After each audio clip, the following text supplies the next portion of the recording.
Muy bien. Entonces, conforme vemos la narrativa de la creación y conforme vamos avanzando en esa narrativa de la creación, vemos una tensión que se está generando.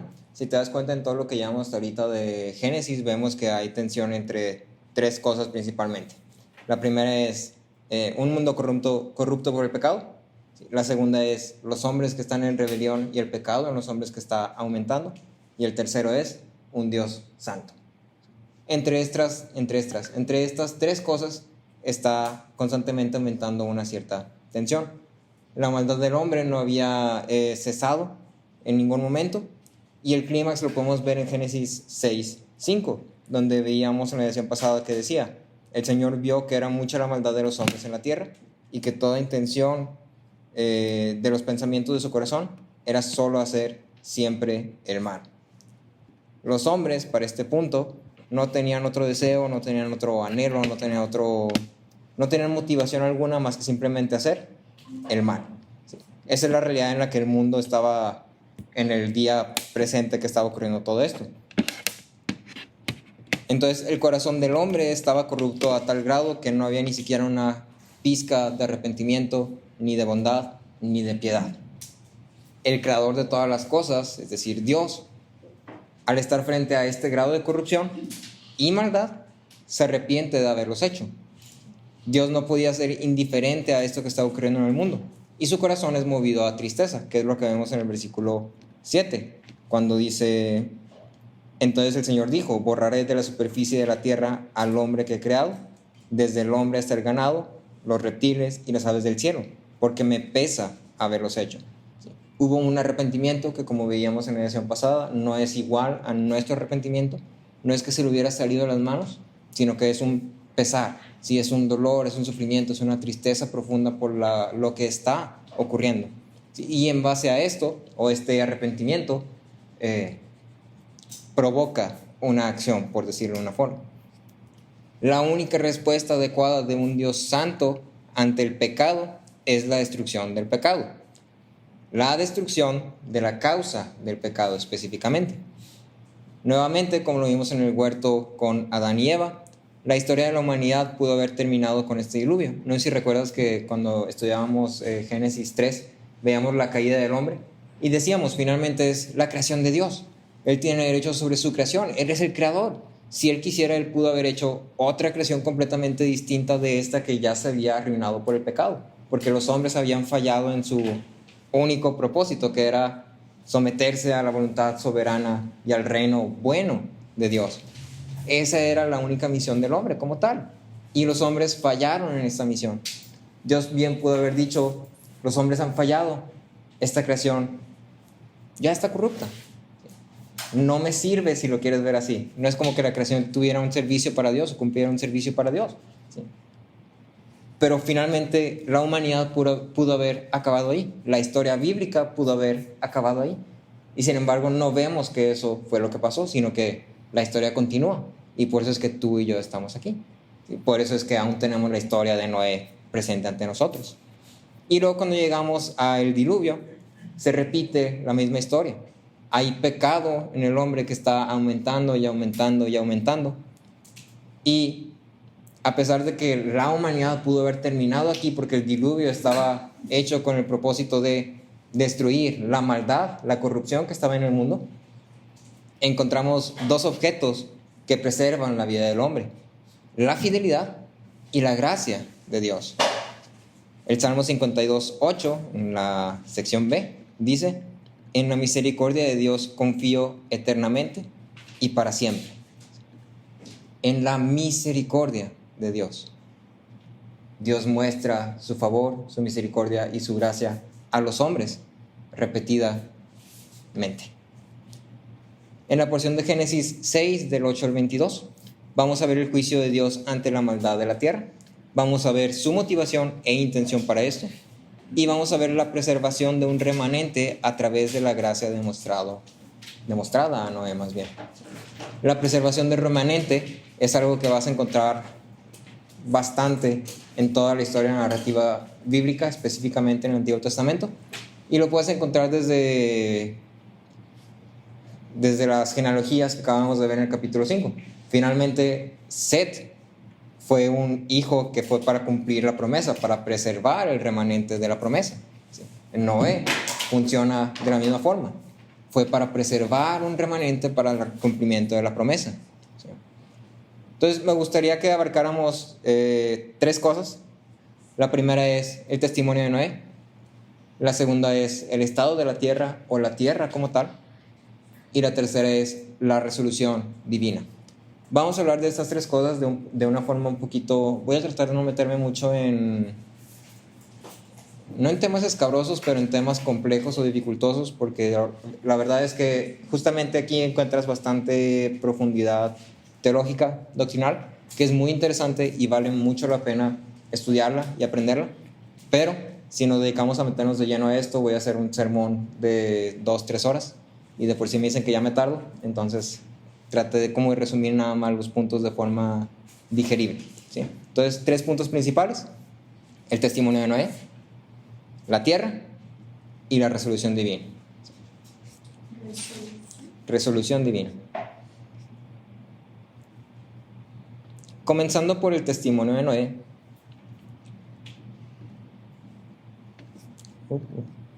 Sí. Toda la narrativa del diluvio, con lo que llevamos apenas de poquito del capítulo 6 y de lo que vamos a ver todavía en el capítulo 7 en adelante, está totalmente enfocada con solamente 2 personajes. ¿Quiénes crees que son? Dios y Noé, exactamente. Sí. El personaje principal de toda esta narrativa es Dios. Sí. Dios, si te das cuenta, no sé si hiciste tu observación, pero Noé en ningún momento habla. Sí, Noé simplemente es un personaje que está ahí, que se introduce porque es parte de la narrativa bíblica. Sin embargo, el que está moviendo todas las cosas, el que está obrando, el que está actuando en esta escena, si ves que se abre el telón, lo que verías es a Dios actuando y a Noé ahí al lado haciendo como, ok, me toca esto, ok, me toca esto, ok, me toca aquello. Sí, pero el personaje central de toda esta historia es Dios. ¿Para qué fue escrito el libro de Génesis? Esto es algo que vimos hace ya bastante ratito, pero ¿cuál fue el propósito por el cual se escribió el libro de Génesis? Recuerda que el autor tenía una intención, tenía un propósito específico y tenía un público específico.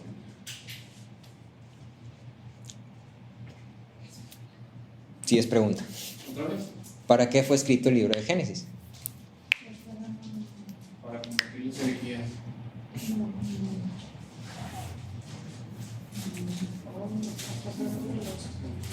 Podemos resumir el propósito de este libro como para que el pueblo de Dios conociera a Dios. ¿Sí? Para que el pueblo de Dios conociera a Dios. En lo poco que llevamos hemos visto que el pueblo ha aprendido hasta este punto, y nosotros hemos aprendido hasta este punto, que la creación era buena, porque Dios es bueno, y todo lo que Dios hace entonces es bueno. ¿Sí? Que el pecado y Dios no tienen nada en común. Dios es un Dios santo y el pecado no puede habitar donde hay santidad. El pecado es antinatural.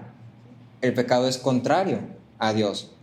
Y el pecado causa corrupción en toda la creación, en todos los hombres, en toda la humanidad. El mundo no es como debería ser. ¿Sí? El mundo es como es porque el pecado ha corrompido toda la creación. Y en este capítulo específicamente podemos encontrar que Dios juzga el pecado. Cuando hablamos de Noé, Noé figura un tipo de Cristo que vamos a ver un poquito más adelante. Pero lo que quiero enfocar aquí es que toda esta narrativa se enfoca en base a que Noé es distinguido del resto de la creación. ¿Sí? Si te das cuenta, el versículo 8 de Génesis 6 es como que termina, pero introduce también la siguiente parte. ¿Sí? Entonces veíamos en la genealogía del capítulo 5, ¿sí? El hombre vivió, fue bueno, murió. Hombre vivió, engendró, murió. Hombre vivió, engendró, murió. Y esa es como la repetición. Y luego vemos en el capítulo 6, en los primeros versículos, que dice, y la maldad fue creciendo, y la maldad fue creciendo, y el hombre solo deseaba hacer el mal. Y Dios dice, voy a borrar esto que está pasando. Hay que hacer algo al respecto. Y luego termina, pero Noé halló gracia ante los ojos de Dios. Noé está funcionando como un tipo de pivote para el resto de la historia de la narrativa del diluvio. ¿Sí? En el net, esta expresión de Noé halló gracia ante los ojos del Señor, se entiende esta expresión como ser objeto de la disposición o acción favorable de otro, ser receptor del favor, bondad o misericordia de otro. Si te das cuenta, lo que tienen en común estas dos definiciones es que el objeto o el receptor está haciendo nada. ¿Sí? Sí. El net define la expresión como ser objeto de la disposición o acción, ser objeto de la disposición o acción favorable del otro, o ser receptor del favor, bondad o misericordia de otro. Entonces, en ambas definiciones puedes encontrar que o eres objeto de o eres receptor de, que en realidad esas dos palabras significan exactamente lo mismo. No se está queriendo decir que Noé ganó gracia, no está queriendo decir que Noé trabajó muy duro y entonces obtuvo gracia. Noé fue objeto del favor de Dios, de la gracia de Dios, fue receptor de la gracia de Dios. En otras palabras, Dios mostró favor hacia Noé. La gracia que es demostrada se desarrolla con más detalle en el versículo 9, donde se describe la vida de Noé. Noé es descrito como hombre justo, perfecto, entre sus contemporáneos, siempre andando con Dios. Y en esta breve descripción podemos analizar y entender el carácter de Noé. En pocas palabras, o así muy resumido, Noé era un hombre que vivía de acuerdo a la fe. Esta descripción nos apunta a esto. Noé era un hombre que vivía de acuerdo a la fe. Me gustaría indagar entonces en estas tres características de la vida de Noé, así un poquito nada más. Y vamos a destacarlas así: justo, perfecto, entre sus contemporáneos y andaba siempre con Dios. Justo, perfecto, entre sus contemporáneos y andaba siempre con Dios. Salud. Comenzando por justo y perfecto. Las palabras justo y perfecto son por lo general encontradas en conjunto, siendo utilizadas como un descriptivo. Esta misma combinación la puedes encontrar varias veces en Job con algunas palabras diferentes, pero es la misma expresión. ¿Sí? La idea que busca expresar no es perfección como tal, que se puede malentender muy fácilmente, y es evidente el porqué, o sea, la palabra perfección, pero no está describiendo perfección. De lo contrario, simplemente se describiría a Noé como perfecto, hombre perfecto. Tampoco busca expresar a Noé como un hombre justo, por ende sin pecado. No quiere decir que Noé fuera perfecto, que hubiera cumplido toda la ley. Tampoco quiere decir que Noé fuera justo, o sea que no tenía pecado. Las palabras conjuntadas, cuando las encuentras así como un descriptivo, presentan una idea de el estado que se aproxima lo más posible a la perfección según el estándar de justicia que un hombre puede obtener. Justo, perfecto simplemente está diciendo Noé estaba lo más cerca de la perfección que un hombre podía estar. No quiere decir que era perfecto, no quiere decir que no pecaba, no quiere decir que era sin pecado. Quiere decir que su vida era una vida de piedad. Noé se conformaba al estándar divino dado por Dios, al grado que su capacidad humana le permitía. No quiere decir que cumplía todo al pie de la letra, porque nadie puede hacer eso.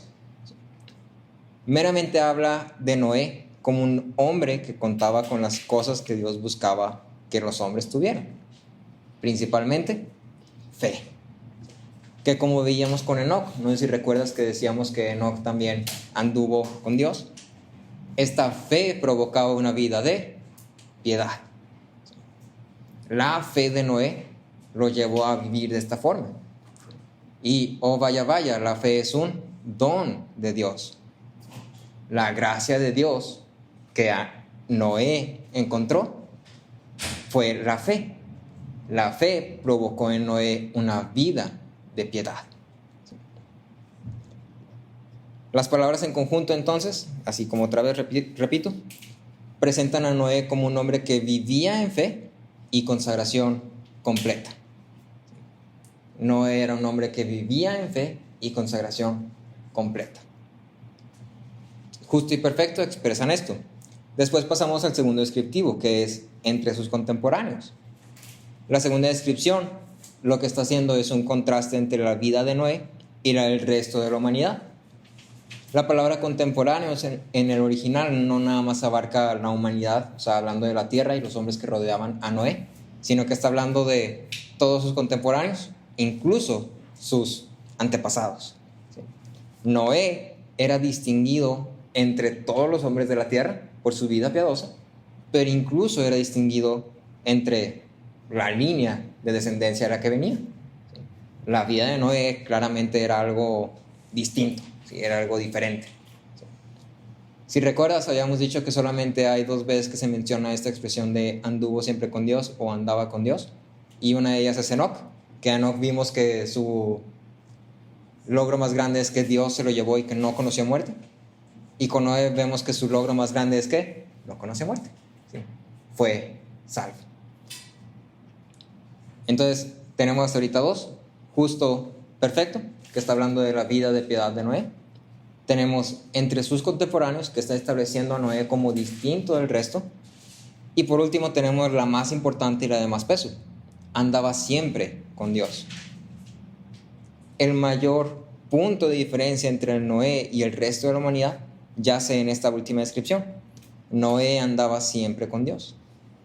Originalmente esta oración tiene un orden invertido, es decir, deberíamos leerla más bien como: con Dios andaba siempre Noé. Con Dios andaba siempre Noé. ¿Por qué crees que es esto? ¿Quién es el personaje principal de la historia? Dios. Dios es el personaje principal de la historia. Y en esta inversión lo que está haciendo es: Dios es el personaje principal de la historia. Hay un énfasis específico en quién es Dios. ¿Sí? La comunión personal de Noé con Dios era el producto de la fe. La fe de Noé era aumentada por su comunión personal con Dios. A través de este andar con Dios, igual que como Enoc, Noé crecía en gracia y favor. Este crecimiento mantenía a Noé encaminado con Dios. Finalmente se creaba un tipo de ciclo retroalimentativo. Noé andaba con Dios, crecía en gracia y favor. La gracia y favor hacían que Noé anduviera con Dios. Noé andaba con Dios, crecía en gracia y favor. Ciclo, ¿sí? Pero todo esto, regreso a recalcar esta idea, fue producido por una sola cosa. ¿Qué cosa? La fe. ¿Sí? Y la fe no salió de Noé. La fe es un don de Dios. Dios dio fe a Noé y esta fe culminó o fructificó en esto. ¿Sí? Noé no halló gracia por sus obras o por su motivación inhumana a obedecer a Dios. Y en realidad, si lo consideramos un poquito así nada más, si Noé estuviera por sí solo, se convertiría en lo que le rodeaba: maldad y violencia.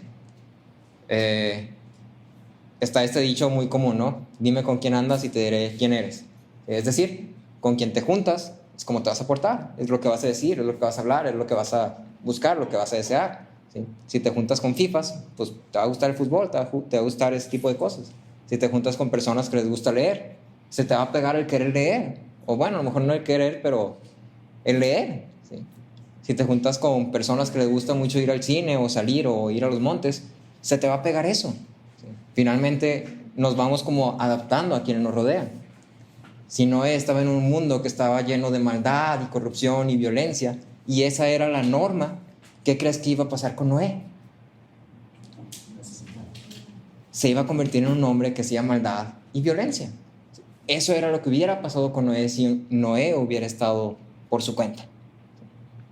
En Efesios 2, versículos del 8 al 9, leemos que dice, Efesios 2, 8 al 9. Porque por gracia ustedes han sido salvos por medio de la fe. Y esto no procede de ustedes, sino que es don de Dios, no por obras para que nadie se gloríe. La gracia precede a la fe. La fe produce las obras, produce una vida piadosa. La vida de piedad hace al hombre crecer en gracia. Pero todo esto es don de Dios. Nada de la vida de Noé pudo haber sido como es descrito aquí, si no fuera porque primero Noé halló gracia ante los ojos de Dios. Entonces el testimonio de Noé, aunque muy breve, muy conciso, quiero decir, nos establece que Noé era alguien distinto, ¿sí? Noé era alguien completamente diferente al resto de la humanidad, ¿sí? Noé había hallado gracia ante los ojos de Dios. En contraste con esto está el testimonio, si lo quieres ver así, de la tierra. Después de describir a Noé, dice: Noé siempre andaba con Dios. Noé engendró 3 hijos, Sem, Cam y Jafet. Versículo 11. Pero, ¿sí? Mucha atención a cómo se usan estas palabras. Si te das cuenta, siempre hay como conexiones, ¿sí? Entonces está diciendo arriba en el versículo 7, Dios se dio cuenta que la intención del corazón del hombre era mala. ¿Sí? Y Dios dijo: borraré al hombre de toda la tierra, ¿sí? Y eliminaré toda la creación. ¿Sí? Y luego, pero Noé halló gracia. Y luego hablamos de Noé. No era un hombre justo, perfecto entre sus contemporáneos. ¿Sí? Noé andaba con Dios. Pero la tierra estaba llena de violencia. Dice: pero la tierra se había corrompido delante de Dios, y estaba la tierra llena de violencia. La vida piadosa de Noé es contrastada inmediatamente con la descripción de la tierra. Noé andaba con Dios, la tierra estaba corrompida delante de Dios. Noé había encontrado gracia ante Dios, la tierra es categorizada como corrupta delante de Dios. Y específicamente estas como frasecitas que dice ante Dios o delante de Dios nos quieren presentar una idea, y es la de estar frente a un juez, ¿sí? Frente a un juicio. Si te imaginas y te pones como en esta idea de una persona, un aldeano, un pueblino que está ante un rey. ¿Qué pasa con una persona que está ante un rey? Cualquier acción, cualquier palabra, cualquier movimiento es juzgado por el rey, porque él es el rey. Y entonces, no sé, yo en mi cabeza siempre me lo imagino así como el rey está sentado así como hasta allá en una silla, en un trono que está como sobre muchos escalones, y luego está la plataforma, y luego tú estás acá, pues supongo que de rodillas, los guardias acá al lado como todos viéndote así como que para que si el rey en cualquier momento hace una señal, ahí quedaste, ¿sí? Ahí quedaste, o si te va bien, te avientan por a ver a dónde caes. Así me lo imagino yo. Y finalmente lo que vemos aquí es que Noé fue presentado ante Dios, y lo que halló fue gracia. La tierra fue presentada ante Dios, y lo que Dios dijo fue: hay violencia, hay corrupción, está corrupta, hay pecado, ya no es bueno. Hay un gran énfasis en los versículos 11 y 12 en esta idea de corrupción. La tierra que el hombre había recibido de Dios para ser trabajada y disfrutada fue, en lugar de ser trabajada y disfrutada, corrompida debido al pecado y la maldad del hombre. La tierra fue arruinada por el hombre. Hay un énfasis en la culpabilidad del hombre. La tierra no se corrompió por sí sola. Si no hubieran hombres, la tierra hubiera sido la tierra. No hubiera cambiado su estado, no hubiera sido corrompida. La tierra no tiene la capacidad de corromperse por sí sola. Y el versículo 12 especifica diciendo: Dios miró la tierra y vio que estaba corrompida, porque toda carne había corrompido su camino sobre la tierra. Y específicamente esta palabra carne está apuntando hacia algo muy claro: los hombres. Los hombres son los responsables de la tierra. Por ende, los hombres son los responsables de la corrupción de la tierra. Leopold decía, solo un ser moral puede corromper su camino. La tierra no es ni un ser ni moral. No tiene la capacidad de discernir entre bien y mal. No tiene la capacidad de elegir entre bien y mal. No tiene la capacidad de que se le enseñe esto es bueno y esto es malo. La tierra como tal no tiene una voluntad, por así decirlo. Solamente un ser moral puede corromper su camino. Y el único ser moral que existía sobre la tierra era el hombre. La tierra fue corrompida por culpa del hombre. Entonces Dios, el creador, mira su creación y concluye que la creación había perdido su rumbo. Ya no estaba cumpliendo el propósito por el cual fue creado. Greidanus decía, la tierra ya no honraba a su rey creador. Ya no era una manifestación del buen reino de Dios. A Dios le dolía ver esta corrupción de su bella creación. Esta corrupción es específicamente descrita como llena de violencia. Y otra vez, descripciones chiquitas, concisas, pero con bastante desarrollo, detalle. Dentro de esta expresión de violencia entra cualquier acción que infrinja los derechos de otros hombres. La violencia no se refería nada más a que los hombres se veían y se golpeaban. No se refería nada más a que todos tenían armas. No se refería a que todos buscaban matar a otros así descabelladamente. Cualquier cosa que infringía los derechos o la dignidad de otros hombres es violencia. Entonces, cuando dice que la tierra estaba llena de violencia, lo que está diciendo es que los hombres constantemente estaban infringiendo los derechos de otros hombres. En pocas palabras, podemos asumir que la violencia era el hombre viviendo solamente buscando su propio beneficio y placer, cueste lo que cueste. La violencia era el hombre buscando satisfacerse a sí mismo, cueste lo que cueste. Y en contraste con esta vida egocéntrica, tenemos a Noé, un hombre que vivía no para sí mismo, ni siquiera para otros. Vivía para servir y agradar a Dios. Nota la gran diferencia. Violencia es vivir para mí mismo, violencia es vivir buscando mi beneficio, mi satisfacción, mi placer, lo que a mí me hace bien, no importa si a los otros les hace mal, si los daña, si infringe sus derechos, su dignidad. Eso es violencia. Y en cambio vemos a Noé, un hombre que vivía según la fe, una vida de piedad. Y la vida de piedad es una vida que busca servir y agradar a Dios. En el catecismo lo mismo que decimos, ¿no? ¿Cuál es el propósito definitivo de todo el hombre, de toda la humanidad? Disfrutar de Dios y glorificar para siempre. Entonces tenemos hasta ahorita dos, vamos a llamarlos factores, ¿no? Tenemos a Noé, ¿sí?, que es como un testimonio de un hombre casi perfecto, ¿sí? Casi perfecto, no es perfecto, pero es casi perfecto. ¿Sí? Es un hombre distinguido entre todo lo que hay en la creación. Y tenemos a la creación, que está totalmente corrupta, totalmente destruida, totalmente sin rumbo. Y entonces, a la luz de estos factores, ¿qué hace el Creador? Y entonces llegamos a la resolución divina. El curso de acción o la resolución divina ya fue dada en el versículo 7, pero es repetida en el versículo 13. Ahora siendo dirigida las palabras a Noé. Dios dice, he decidido poner fin a toda carne. Y en esta decisión podemos encontrar motivación y propósito. Entonces, primero vamos a hablar de juicio. ¿Sí? ¿Motivación y qué? Propósito. O también puedes poner por qué y para qué. El por qué, como tal, es explícito. La tierra está llena de violencia. Ya no está cumpliendo su propósito. Esto es, lo encuentras aquí mismo, está explícito. El para qué no es tan explícito.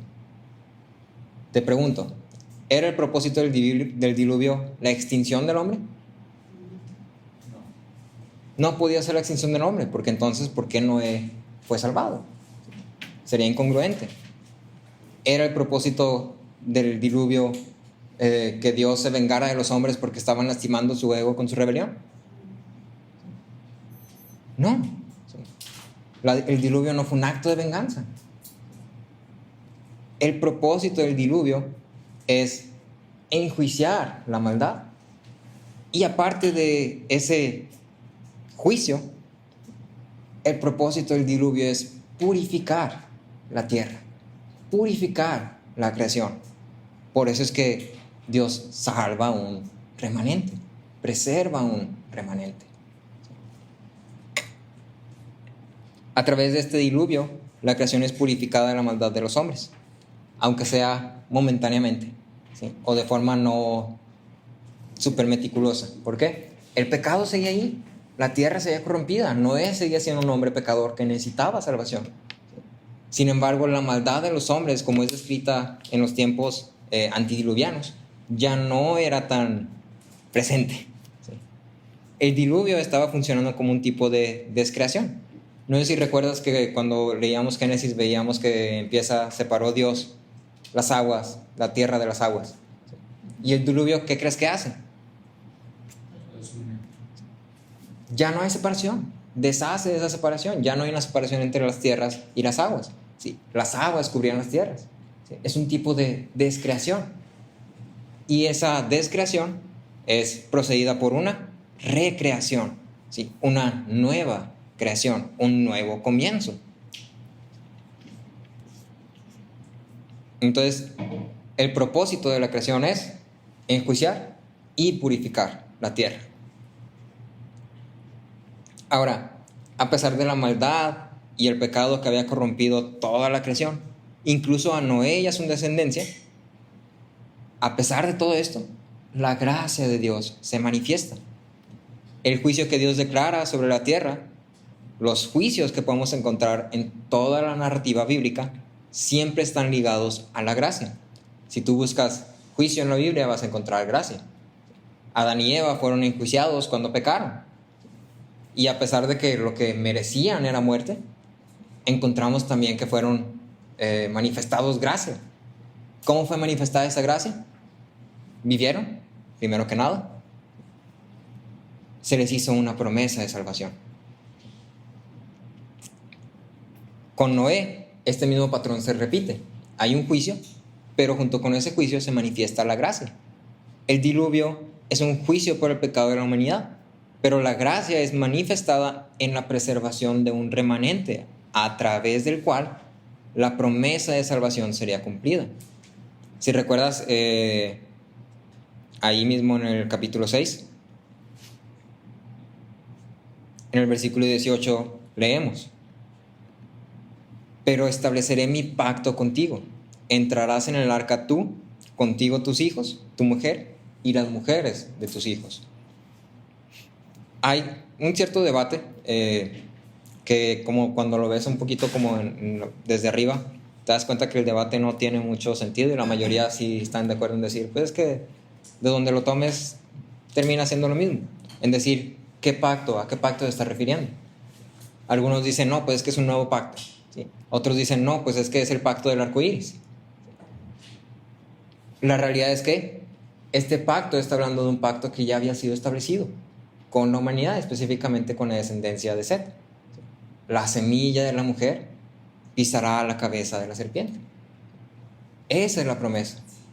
Y entonces cuando Dios dice estableceré mi pacto contigo, lo que está diciendo es, esa promesa va a continuar contigo. No es que haya dos pactos distintos, es el mismo pacto, pero está continuando a través de ti. Se dice que Noé es un tipo de segundo Adán. Es un nuevo comienzo, es una nueva creación, y Noé es el segundo Adán.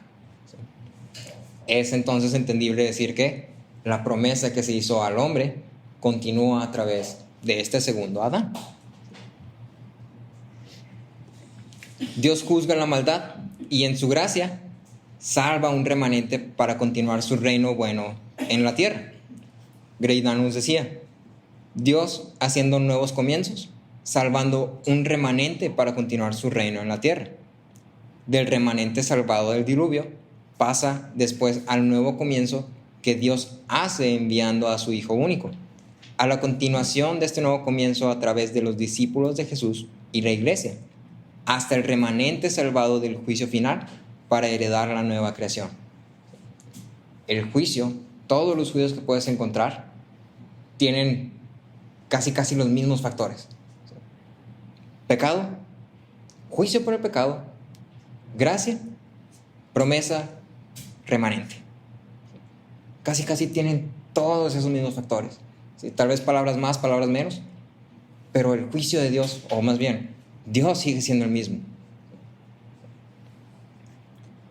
Noé se convierte en un tipo de Cristo, el Adán de la segunda creación. Es la persona a través de la cual Dios hizo un nuevo comienzo. Pero aún así, Noé no es Cristo. Incluso su vida de rectitud no fue suficiente para salvar a la humanidad del pecado. No fue suficiente ni siquiera para salvarlo a él del pecado. Sin embargo, por medio de Cristo y su obra, la salvación completa, la justificación de los hombres, es lograda y obtenida. Entonces ahí te voy a una pregunta que cuando estaba leyendo un poquito de esto me llamó mucho la atención verlo de esta perspectiva. ¿La salvación se obtiene por obras? ¿Sí o no? No. No. La respuesta es sí, pero no por nuestras obras. No por nuestras obras. Mis obras no van a obtener salvación. Y Noé funciona como un claro ejemplo de eso. No te voy a decir vive como Noé para que puedas ser salvo. Porque ¿qué crees? Noé no fue salvo por sus obras. La salvación sí es por obras, pero no por nuestras obras. Es por la obra de Cristo. ¿Sí? Era capciosa, di. Entonces, cuando decimos que por medio de Cristo y su obra, la salvación completa, la justificación de los hombres, es lograda y obtenida, ¿sí? Por medio de Cristo y su obra. Noé preserva la humanidad corrompida por el pecado. Cristo quita el pecado del mundo. Noé nada más es un hombre en la línea de descendencia de la mujer. Cristo es el salvador de la promesa en la línea de descendencia de la mujer. Digamos que no es una parada intermedia. Si vas en un viaje, no llegas a la primera gasolinería con un Oxxo y dices, bueno, ya llegué. No, es una parada.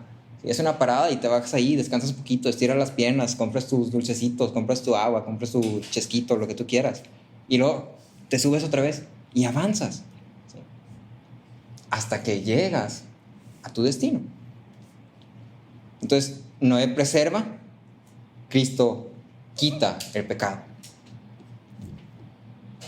No necesitamos un Noé, ni vivir como Noé, ni necesitamos construir un arca que nos salve en el día del juicio. Necesitamos un Salvador. ¿Sí? Necesitamos a Cristo. Con esto, entonces, es importante entender lo siguiente. El juicio y la gracia están interconectados. Donde hay juicio, hay gracia. Sin juicio, no hay gracia. La gracia solo existe porque existe un juicio. Te lo repito, donde hay juicio, hay gracia. Sin juicio, no hay gracia. La gracia solo existe porque existe un juicio. Y es importante mantener en mente como esta idea de estas dos cosas estar unidas de cierta forma. No son opuestas. En toda la historia bíblica vamos a encontrar que estas dos siempre están juntas. Con Adán y Eva podemos ver un juicio por el pecado y una promesa de salvación. Con Noé vemos un juicio por el pecado y una respuesta a la promesa de salvación. Con Cristo vemos un juicio por el pecado y la salvación por gracia. ¿Por qué decimos que sin gracia, o sin juicio más bien, no habría gracia? No se necesita. Si no va a haber juicio por los pecados, no necesito la gracia. No tiene sentido esa gracia. ¿Para qué quiero gracia? ¿Por qué favor inmerecido? Que la gracia no me otorga nada. Sin embargo, cuando decimos hay un juicio ¿sí? Hay perdición, hay condenación. Entonces el valor de la gracia ahora sí que entra en todo su esplendor. Sin juicio no existe la gracia. La gracia existe porque existe un juicio. En Tito 2, versículos 11 al 14, leemos que dice: porque la gracia de Dios se ha manifestado, trayendo salvación a todos los hombres, enseñándonos que negando la impiedad y los deseos mundanos, vivamos en este mundo sobria, justa y piadosamente, aguardando la esperanza bienaventurada y la manifestación de la gloria de nuestro gran Dios y Salvador, Cristo Jesús. Él se dio por nosotros para redimirnos de toda iniquidad y purificar para sí un pueblo para posesión suya, celoso de buenas obras. La gracia de Dios se ha manifestado en Cristo. Para concluir con esto, me gustaría enfocar en 2 puntos de aplicación que podemos obtener de este texto. Sí, como te lo mencionaba, realmente ese texto tiene es bastante profundo, bastante denso, hablando en el sentido de estudio teológico y de todo eso. Y otra vez te lo repito, vale mucho la pena que lo leas y lo repases y te dediques un poco a estudiar y hagas preguntas y hagas tu observación y la hagas otra vez y la hagas otra vez. ¿Sí? Pero definitivamente, como la Biblia siempre suele pasar, tiene aplicación para nosotros hoy en día. El primer enfoque o el primer punto de aplicación que me gustaría compartir sería que Dios cumple sus promesas. ¿Cómo pongo en práctica eso? ¿Sí? Suena obvio seguramente, pero debemos entender el alcance de esta afirmación. Cuando creemos las promesas de Dios, no podemos ser selectivos, que es algo que muchos hacen o hacemos. Noé, por sus acciones, demostró tener fe. Su fe estaba puesta en la esperanza de un Salvador, pero su fe también lo llevó a actuar tras el anuncio de un juicio inminente.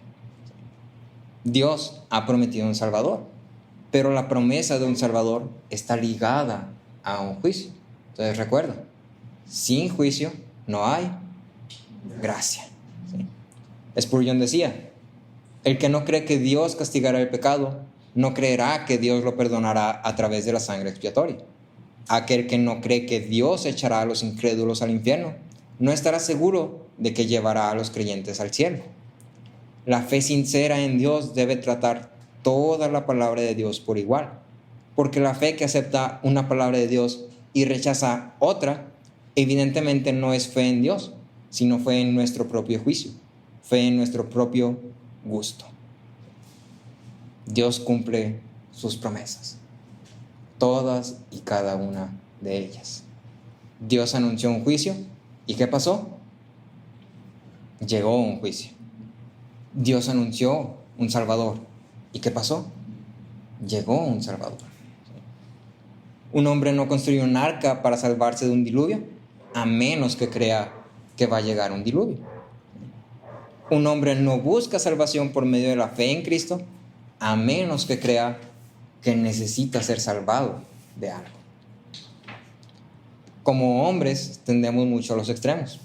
Nos vamos al extremo de creer y predicar un Dios que solamente salva, un Dios que no juzga, porque juzgar es cruel. ¿Sí? Vivimos solamente viviendo las promesas bonitas. Dios me quiere bendecir, Dios quiere cosas buenas para mí, Dios quiere que tenga muchos hijos y tenga una familia muy grandota. Pero ignoramos entonces la realidad del pecado y hablamos de un Dios completamente controlado por la ira, que solamente desea hacer sufrir al hombre, acusándolo de cada falla que pueda cometer. Son 2 extremos. Dios se presenta a sí mismo como un Dios que juzga, y Dios se presenta a sí mismo como un Dios que muestra gracia. Un Dios que aprueba y un Dios que reprueba. Pero sobre todo debemos de siempre tener en mente que Dios cumple su palabra. Todas y cada una de ellas, nos guste o no nos guste. Y entonces esto es para analizarnos, examinarnos a nosotros mismos, ¿no? ¿Qué creemos tú y yo de Dios? De su palabra, ¿qué creemos? ¿Confiamos solamente en una futura vida bonita e ignoramos el juicio de la condenación eterna? ¿O vivimos con miedo simplemente de condenación y juicio, pero entonces ignoramos el resto de la promesa? ¿Qué creemos tú y yo de Dios y su palabra? El segundo punto de aplicación que me gustaría compartir es el ejemplo de Noé. No digamos que debemos ser el Noé de esta época y debo vivir como Noé, porque Noé fue un wow y yo debo ser un wow. Y si Noé fue distinguido, yo también debo ser distinguido, ¿sí? No se trata de eso. No somos Noé, ¿sí? Pero Noé y nosotros tenemos algo en común. ¿Qué crees que es eso en común? Aparte, la principal conexión entre nosotros y Noé es que compartimos la misma fe. ¿Sí? Tenemos fe en el mismo Salvador. ¿Sí?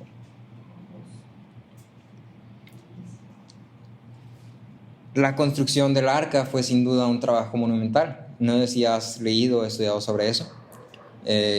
Hay varios, de hecho hay un señor que se me olvidó su nombre, que construyó un modelo a escala. Obviamente no construyó uno así grandote, pero construyó un modelo a escala y básicamente decía que, pues sí, era bueno, primero que nada no era exactamente un arca o un bote, que creo que muchas veces lo imaginamos así como que el bote y luego que tiene así las velas y luego así como la tripulación y todo eso, pero no, realmente lo que dicen es que era una caja que flotaba, una caja grandota que flotaba. Eso es lo que decían. Pero el punto aquí es que seguramente fue un trabajo monumental. ¿Sí? El tamaño y las dimensiones del arca eran, pues, una ridiculez si lo quieres ver así. En el versículo 15 te da específicamente las dimensiones. Y dice, 135 metros de longitud, 22.5 metros de anchura, 13.5 metros de altura. ¿Sí? O sea, era una cosa inmensa. Pero sobre esta instrucción y sobre las acciones que Noé tomó a partir de esa instrucción, podemos aprender 3 cosas. Lo primero es que el obrar de la fe es largo, arduo y costoso. El obrar de la fe es largo, arduo y costoso. Así es. Arduo.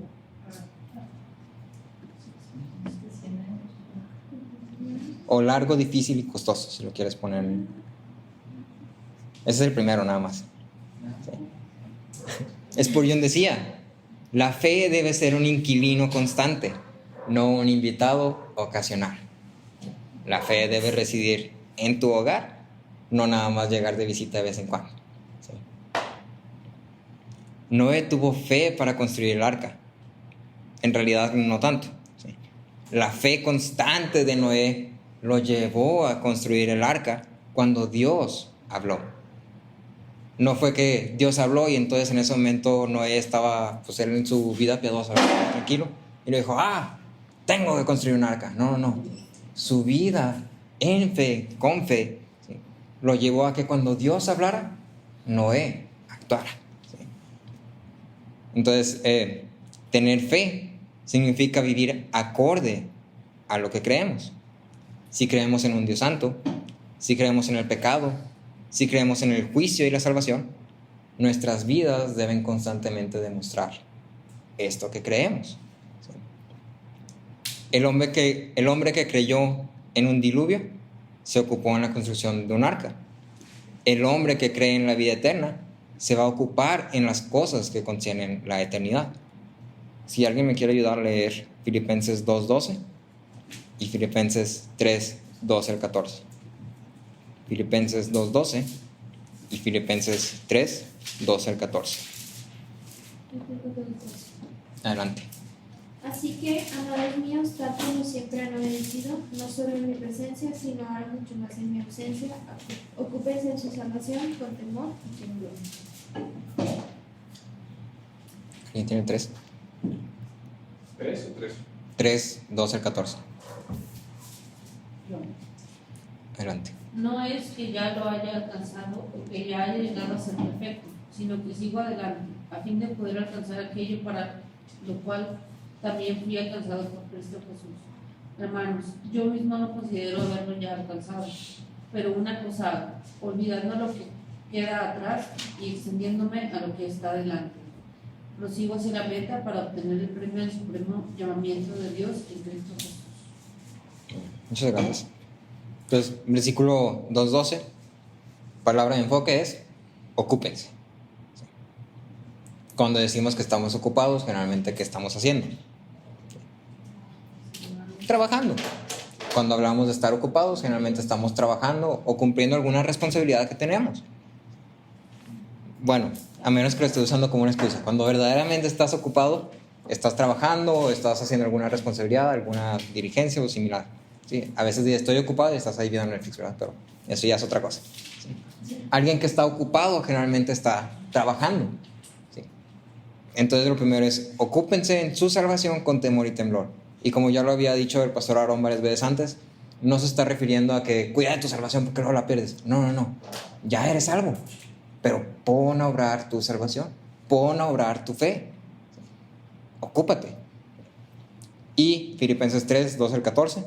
Me gusta la expresión de Pablo que dice, olvidando lo que queda atrás, extendiéndome hacia lo que está adelante. ¿Sí? Lo que queda atrás es todo lo que viene siendo del mundo, todo lo que viene siendo mis metas, mis logros, mis objetivos. No son relevantes. ¿Sí? ¿Por qué no son relevantes? Porque al final van a desaparecer. Sin embargo, ¿qué no va a desaparecer? Todo lo que concierne a la vida eterna. Entonces, ocúpate en las cosas que conciernen a la vida eterna.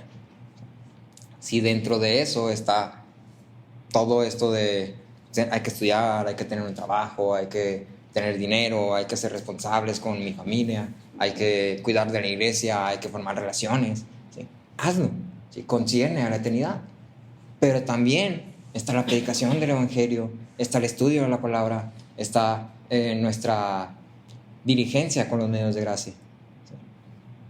Entonces, resumen, la diligencia y la santidad o la gracia van de la mano.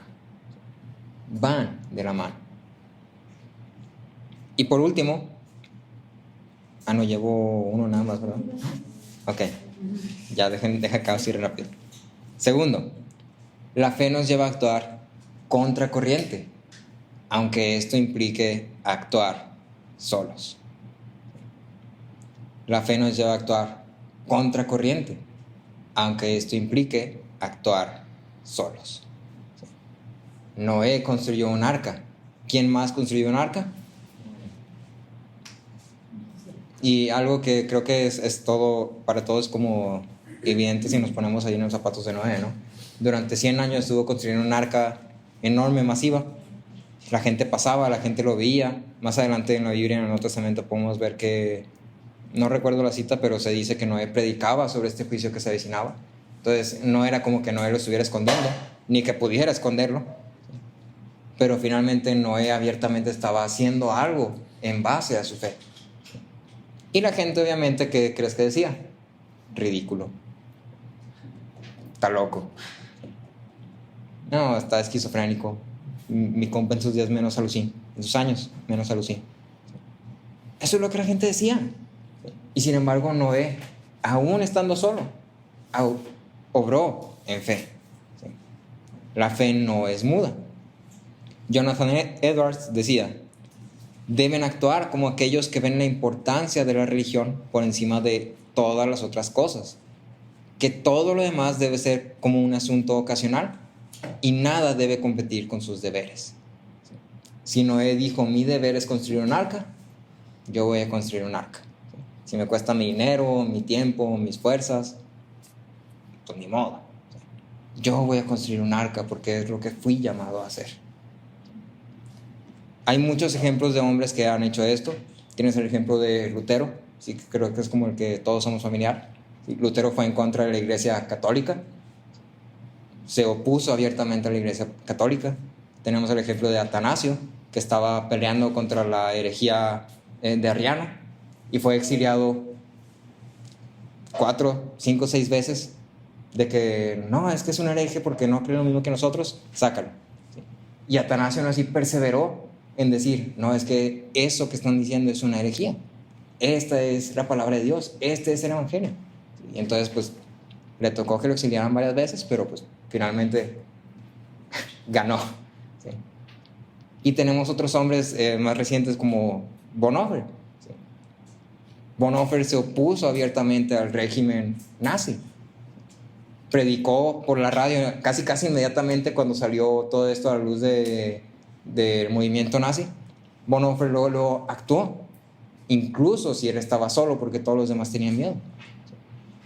La fe puede llevarnos a actuar solos. Y por último, tercero, la fe procede de Dios y está fundamentada en la palabra de Dios.